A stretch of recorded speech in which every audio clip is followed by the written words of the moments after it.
What's going on? This is your man Jose, aka the Dominican Dream.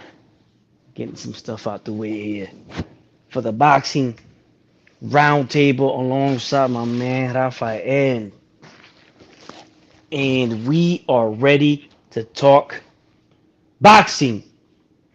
The immediate post fight show, Canelo Alvarez versus William Scull, took place in Saudi Arabia, Riyadh season, a card by Turkey Al Sheikh on a weekend or during a weekend of fights, of a lot of fights. We had the Ryan Garcia,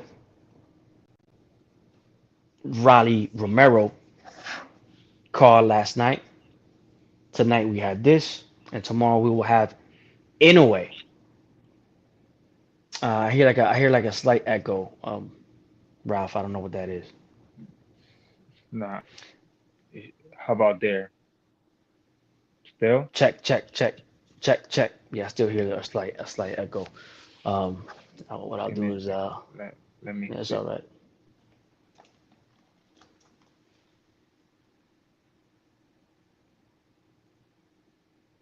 I'm not sure if it's on my end. Check, check. I don't hear any echo now. I muted you, so when you speak, I'll unmute you. Um, Canelo Alvarez, William Skull. I'm sure a lot of people were listen. This wasn't a fight that people were were up crazy for. It's a fight that no one wanted to see. Really, it was almost an unnecessary fight. I guess it was to make the Terrence Crawford fight bigger and get Canelo Alvarez that belt off of William Skull.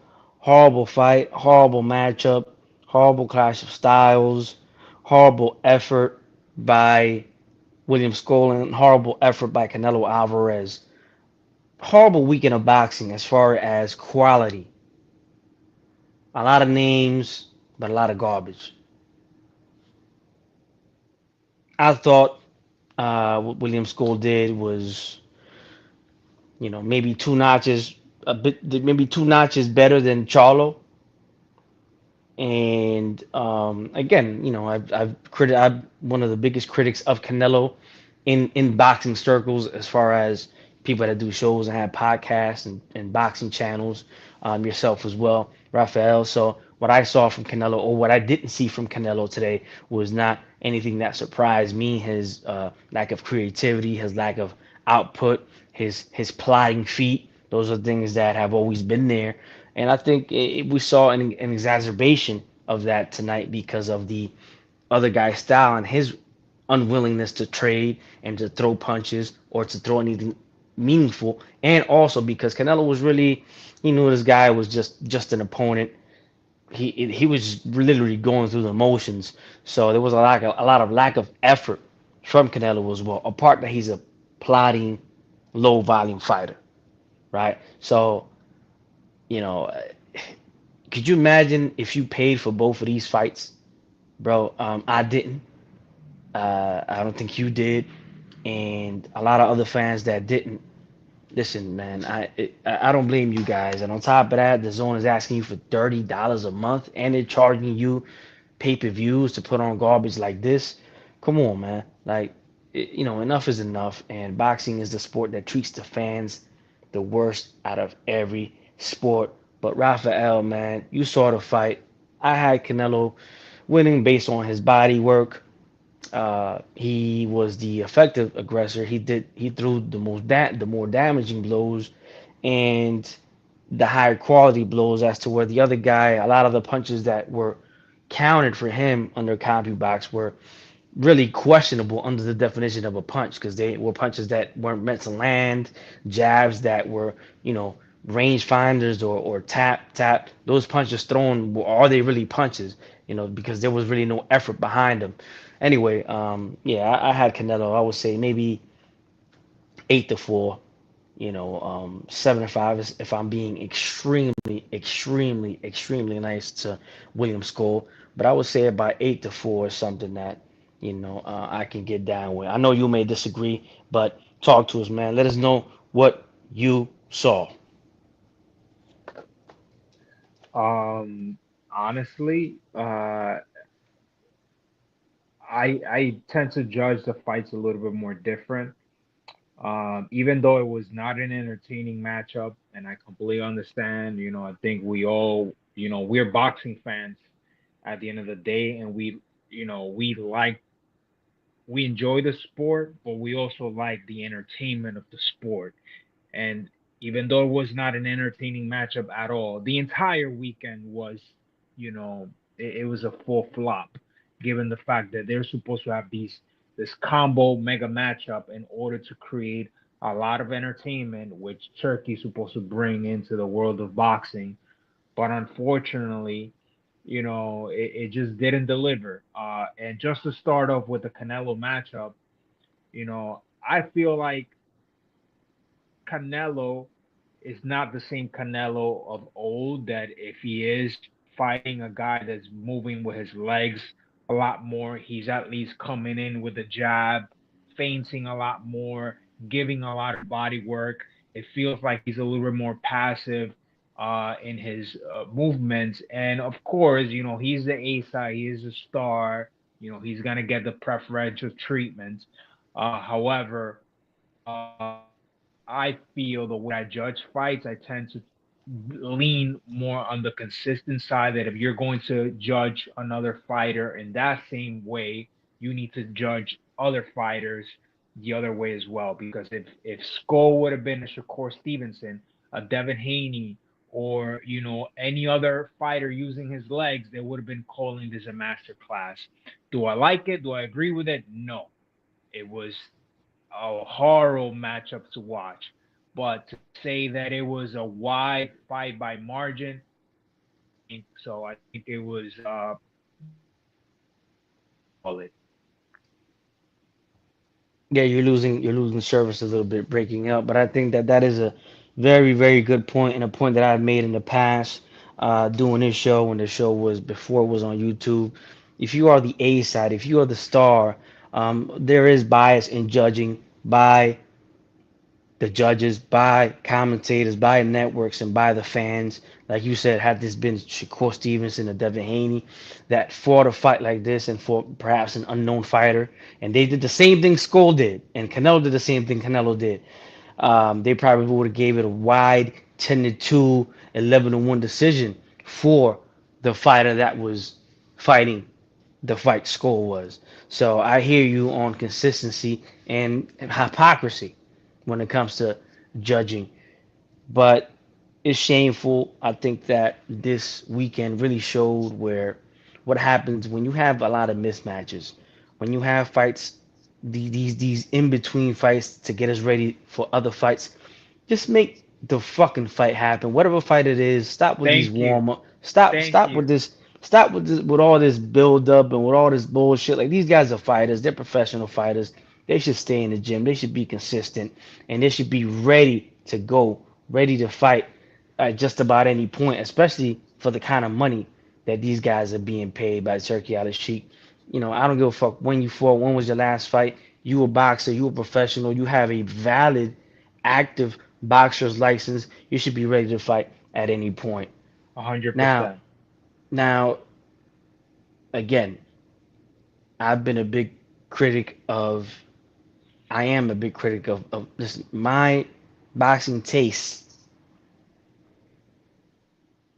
is Sugar Ray Leonard, Oscar De La Hoya, Marvin Hagler, a lot of the 90s fighters, 80s, 70s, 60s, George Foreman, Muhammad Ali, Pernell Whitaker, Mildred Taylor, Julio Cesar Chavez. There's so many, Ike Corte. There's so many, there's so many fighters that embodied greatness in the sport. And I know what greatness is, and I've seen it live. I'm 38 years old, about to be 39. As a kid, this is the only sport that I've ever really followed. Um, I saw baseball for a year or two when I was a kid, and basketball. Sometimes I watch some of the playoffs, but this is the only sport that I follow, the only sport I've been a hardcore fan of for as long as I have been. And a lot of people get upset with me because I highly criticize a lot of the fighters today. And I think that what we saw over this weekend was it really demonstrates the low level of boxing that we have today, the low level of talent, the low level of grit that a lot of these fighters have today. It was shameful. A lot, these productions cost a lot of money. You're talking about a place like Saudi Arabia, that's millions. Turkey's doing all kinds of stuff over there, flying people in, shutting down, almost shutting down Times Square to have an event there. You know, that's not cheap, right?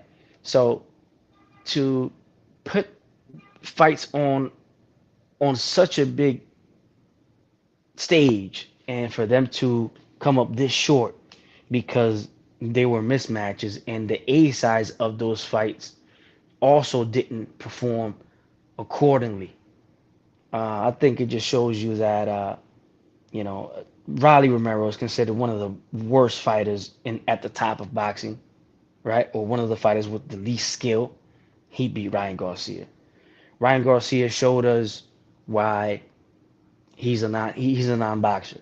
He's not a boxer. Ryan Garcia is a guy who has very fast hands and a very powerful left hook. That's about it. He's willing to fight anybody, but he stands straight up. He has no head movement. He has no footwork, and that this is nothing new. The having no head movement, the having no footwork, the having a lack of creativity. This is nothing new in Ryan Garcia. But he fought a guy, a style that of another unorthodox fighter that brought that out, that highlighted that he didn't have the boxing wherewithal to dispose of an awkward, disorganized fighter like Riley Romero. And then you have Teofimo Lopez, tremendous talent, tremendous physical gifts. All he showed in his fight was fast twitch, his fast twitch talent in comparison to Barboza. There was no game plan. There was no breaking Barboza down. There was no um, he didn't put anything together. It was more of a freestyle. Okay, I'm gonna show the people that I can out talent you moment by moment, round by round. I didn't like that fight. I didn't like the way he performed. And it was born because Barboza is a fucking bum. I, Barboza I, I, Barboza is I a bad fighter. He's a very Barboza is maybe a notch above I don't know. Barboza, Cambosos, Mario Barrios. When I criticize these guys, listen to me. Listen to me when I criticize. These guys are not good fighters. let So me there was nothing. There was let nothing me that Barboza could have, would have, should. There was nothing that he could do to Teofimo because he was just out talented. But let, I let, still didn't let, like Teo's performance. let me rephrase that, because I learned this from someone else, which I don't like calling bums, fighters bums, because at the end of the day, they do risk their lives on the line. And You don't like calling bums bums.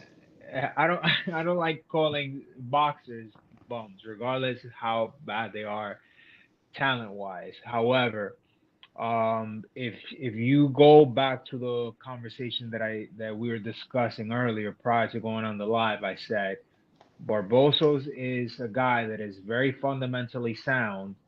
Uh,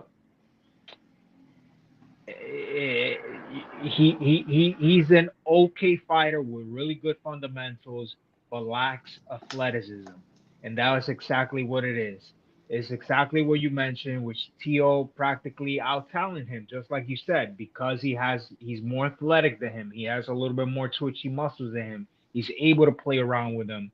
Barbosa is another guy that started late into the sport, so he has to stay kind of like very straight up and down, and Tio can kind of play with his food a little bit. The difference is that, and I think there's no surprise to this already. Teal's power from 135, even though it's been what? It's been 4 years since he moved into the division already. It hasn't translated into the 140. He his power is it's not the power that he had at 135 is clearly not there anymore at 140. And having to fight those bigger guys in the division, he's not going to be able to stop them. So that's why you're seeing him kind of defer to, the antics and the flying, the moving around in the ring and trying to showboat and do this is because there's no other way of him highlighting the other skills that he has by knocking people out as That other people in the 140 divisions would I, have. I, I think that I understand that perspective, but it's a little deeper than that. I think that that has to do with having a lack of game plan. He can't break you down like an Errol Spence because he doesn't have the corner, he doesn't have the trainer, he doesn't have the instructions to do so or the know-how, right? And so, therefore, he simply relies on his superior talent and athleticism to win fights. But there is no theme. There Yeah, is no there is no there's no theme to what he's doing. He's just you're there right. to out talent you. And that if he did have that, imagine if he worked behind the jab, protected himself very well on the inside because he does have good head movement when he chooses to. If he went to the body more, trust me, he would be stopping a lot of these fighters. He would have stopped Barboza, like Timothy Bradley said. But when I say Barboza is a bad fighter, he has not. There's nothing that he does special. Nothing. Yeah, Speed, that power, head movement, footwork. Nothing. yeah. He doesn't cut off the ring. He has bad range. He's not creative. He has no volume. He is a bad fighter, and I always knew it. Devin Haney versus Jose Ramirez. Another fight that was probably the most criticized fight of the night last night. And you can compare it to this fight a lot, especially except the roles were reversed, just like you mentioned, right? Um, Look, Devin Haney is a guy who he looks nice, he looks like he has skill, he has talent, but he has no punch resistance and he doesn't have any punching power. He's literally something from Timu, man. He's a Timu boxer puncher, man. He's a Sheen T-shirt. He's made out of paper, cardboard, and now not only is he like that physically, but also mentally after the Ryan Garcia fight, which is why he didn't take any risk against a shot Jose Ramirez. And you guys saw that horrible.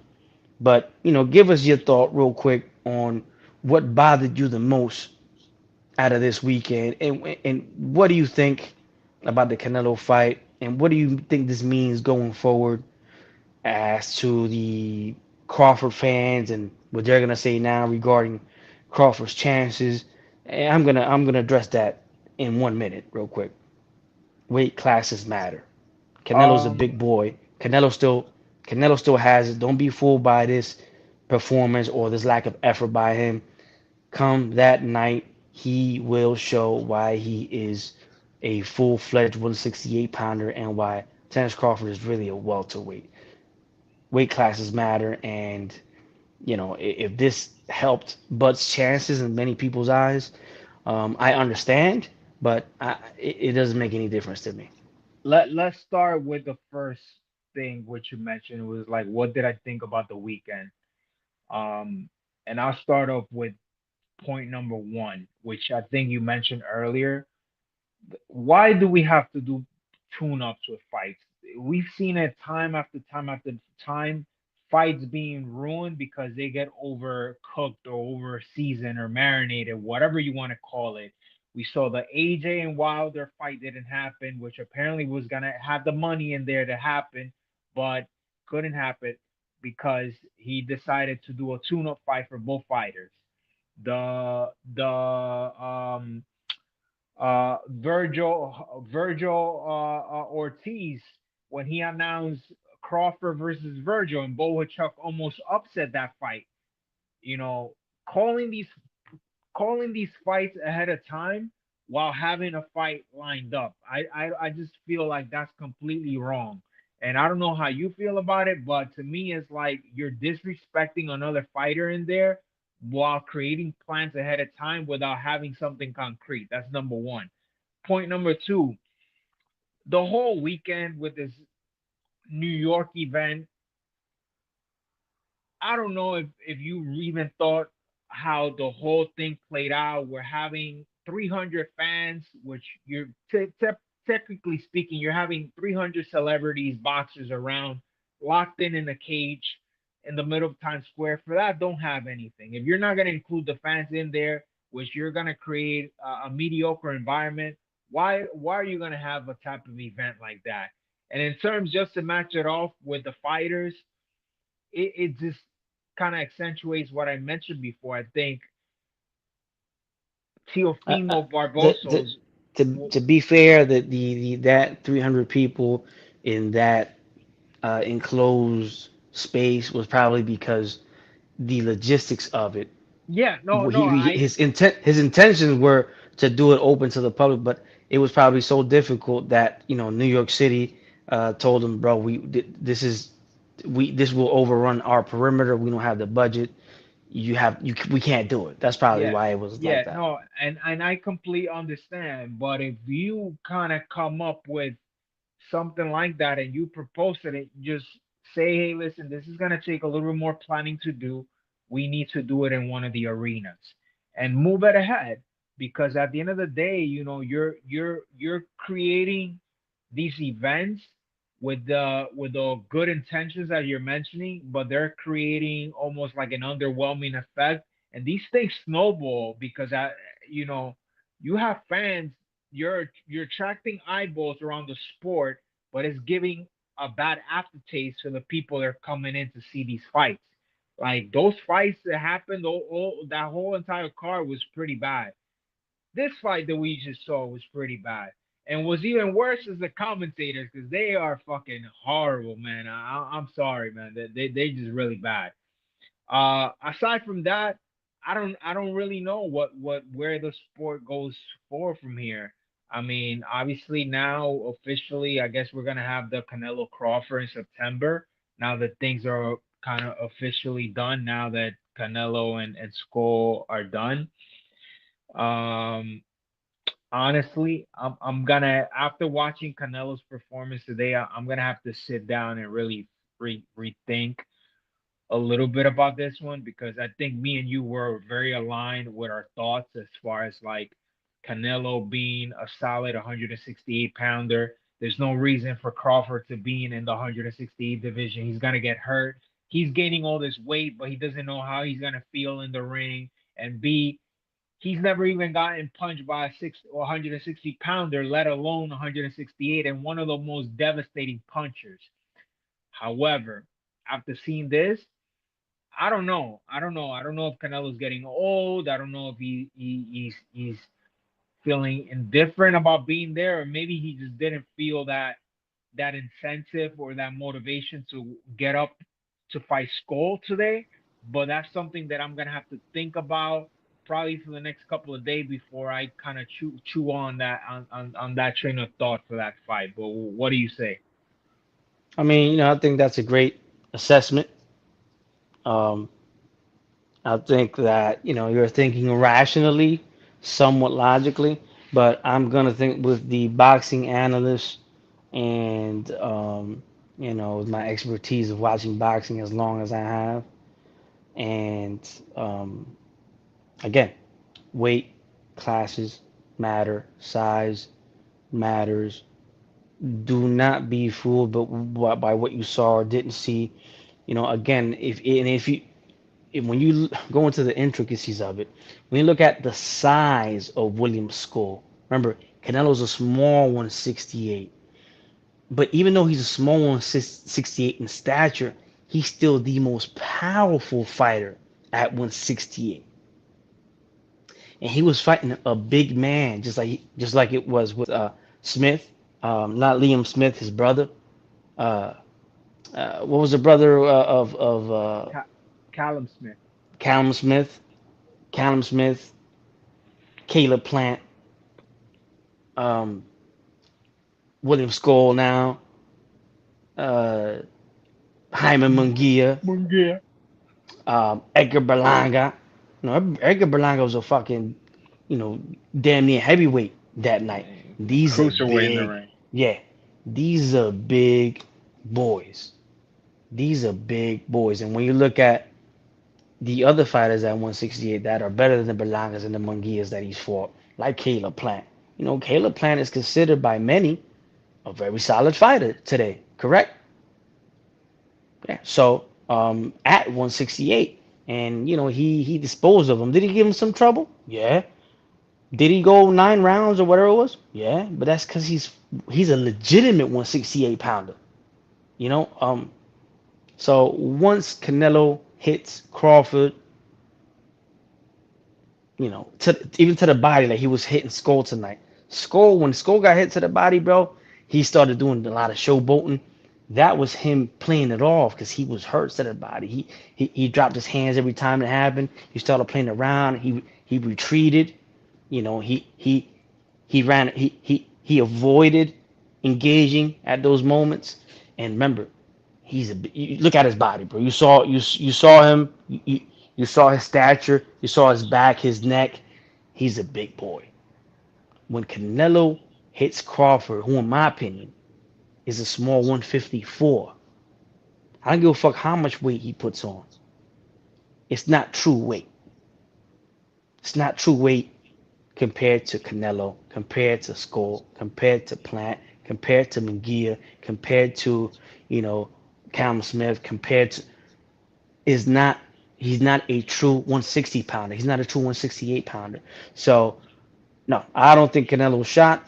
Yeah, he's in the later stages of his career, in the latter stages of his prime, but he's still, even though I don't think he's this tremendous fighter that many people think he is. I still think that he is smart enough and experienced enough to understand, this guy. I can't allow him to do certain things to me because he's too small. I'm not gonna allow myself to be embarrassed by a smaller guy. I know what I can do to him, and he's gonna find out why weight classes matter. And I know because I've been through a couple of them, right?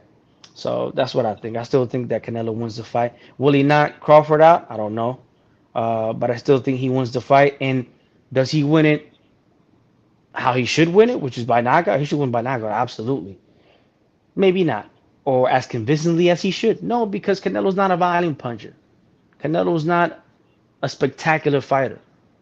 He's a fighter that's very strong and has fast hands, and he can take a tremendous punch.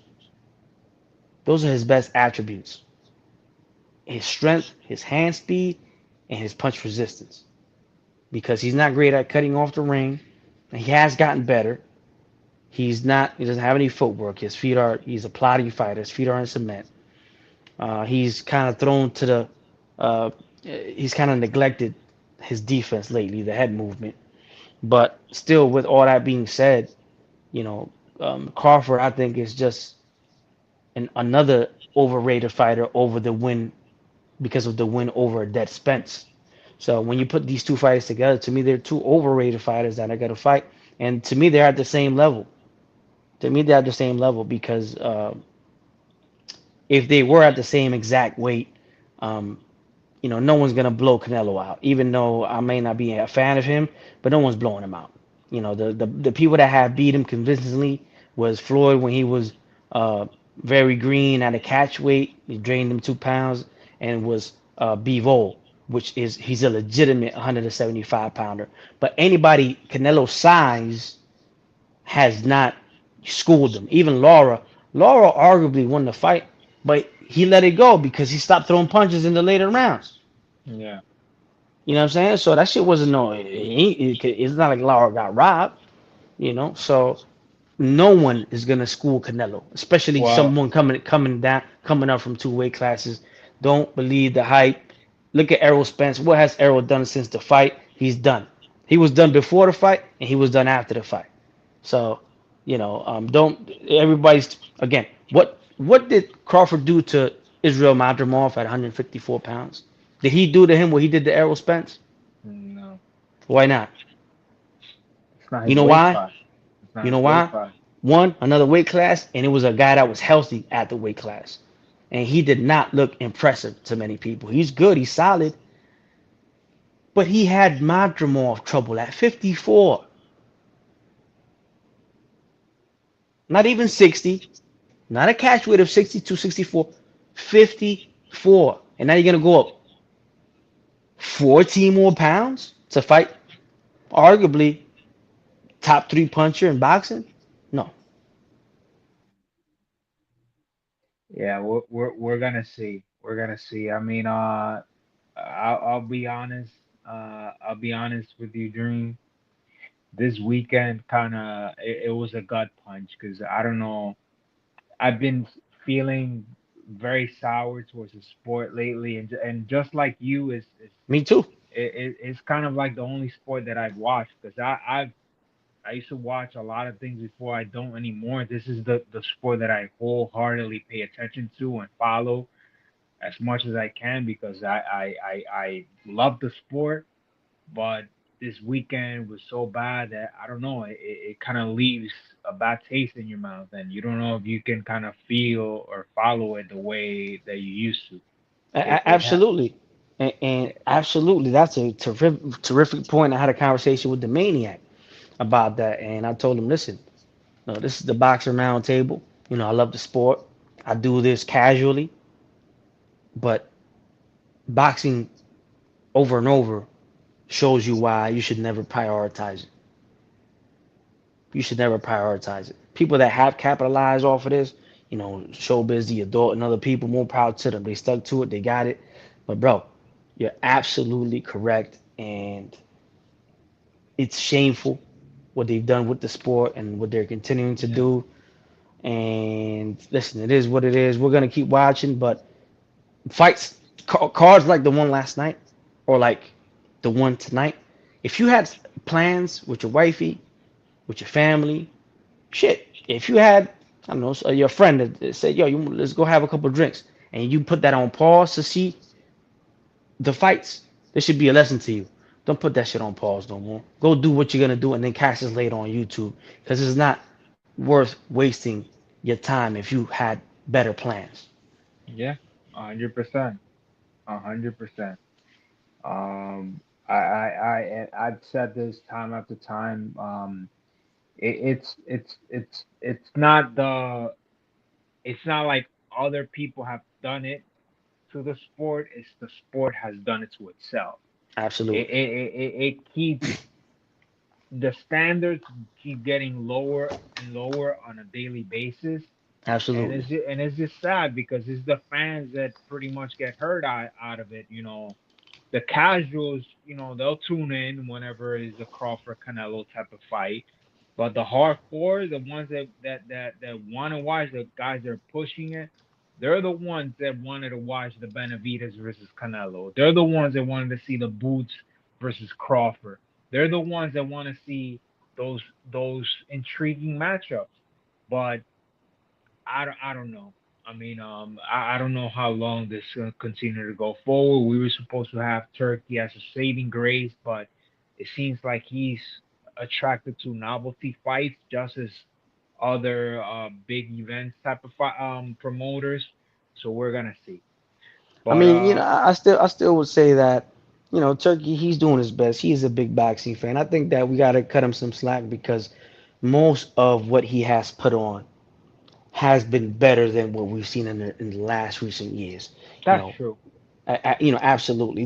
These are two nights out of the 40 or 50 that he's already been involved with, and we've walked away very happy from a lot of those nights, and with a lot of upsets because we had a lot of even matchups in a lot of fights that he's done. Yeah, Now we understand that he's understanding, okay, certain things I got to build him up. He's kind of fell into that trap a little bit. And it's also from a business perspective, it's understandable that, that telling him, bro, listen, you let him have a fight in between. But maybe now he'll learn, you know what? I'm not going to do it the way the rest is done. I'm going to do it the way I want to do it. And these guys got to fight. We got to strike the iron while it's hot. So maybe he'll walk away with this with that lesson, and but it does look dwindling though for the prospect of the whole league with Dana White and all this other bullshit. Boxing is a complicated sport, and yeah, man, definitely not a sport that is rewarding and or is kind to the fans. Now it came Turkey, and he is because we'll have both of these cars on YouTube and in their full HD quality in about 2 or 3 days from his own YouTube. He does that, and that is pretty cool. But uh, yeah, man, thanks for coming on, and I share your sentiments. I'm sure a lot of other people do. Um, Even Timothy Bradley went on a rant. I don't know if it was Fight Hub TV, right? Where he Yeah. went and criticized it. But I love Tim Bradley. I was a big Tim Bradley fan when he was a fighter. But he's also biased himself because had it been a top ranked card, he wouldn't have went in like that, and we know Yeah. that. So Yeah. it is what it is. But until next time, man, everybody share, like, and subscribe, and let us know what you guys thought of the weekend, the fights, everything we said, and the state of boxing today. Anyway, check y'all Absolutely. out next time.